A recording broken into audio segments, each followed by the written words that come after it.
needs to serve black kids in the academic space to change the status quo. That is our story of evidence, and their entire argument presupposes the position of privilege. They frame oppressed bodies out of politics. The flaws that they start debate and they start debate as an equal ground, but they fail to realize that black people cannot start from equal ground because we do not come from the same social location as them. And extend our story of evidence. It talks about the double consciousness of black people that they never answered, that describes the condition of black and the misrepresentation of blackness, but they only re-entrench us because they never speak from the position of the object within society. And blacks in Latin America don't have control over the scholarship that is produced about them. That also speaks to the bias which they have continually conceded. And they talk about how biofuels are important to Mexican well-being, but blacks in Mexico need to be able to have access to representation of their culture. And two of their cards about the importance of biofuels don't actually reflect the Mexican people. They reflect the scholars that need to uphold their positions in power. And the plan takes action with black people in Mexico and never consults them. And the most damning link in this round that they conceded the black objective scholarship, and they also didn't answer their solvency term prison in the 1NC about their use of the USFG, and they figure out that does the affirmative actually go to the USFG after this round? Do they?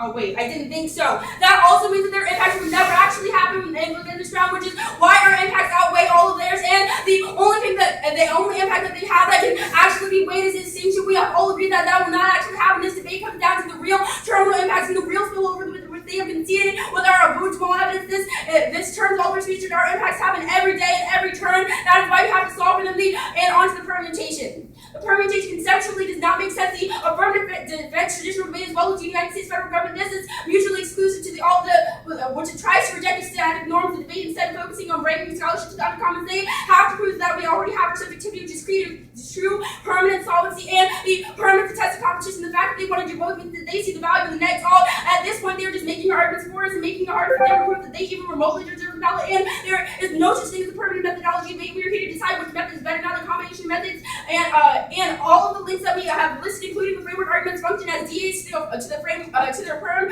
Just because they choose to do both doesn't mean that the DAs of the affirmative cease to exist. A perm would only perpetuate the very things that the negative critiquing, especially because they say that the affirmative is a prerequisite, and they are severing out of their 1NC, severing out of the 1C for representation by adopting their methodology. If you have to take our part of the plan, they all compete, and moving toward the bad, they avoid clash and change the debate by severing out of links and the alt net benefits. This allows the affirmative to just advocate the alt and the 2AC that have to win the alt, that the alt is bad in order to win the perm, and they also kill education, which means they cannot access the role of the ballot, which they are presented within this round. They can avoid any clash in the policy comparison. And 5, the perm is an advocacy. If you sever is no longer test the competitiveness. We have proven multiple times within this round that the alternative solves better for all of their impacts than they can ever even imagine with their affirmative, and to increase meaningful education because they adopt methods. Their arguments are made to be just disingenuous. They are only running these Mexican cultural advantages in order to gain your sympathy. They do not actually care about what happens to Mexican people because they only see from their privileged position as white women within society. They never take into account the black body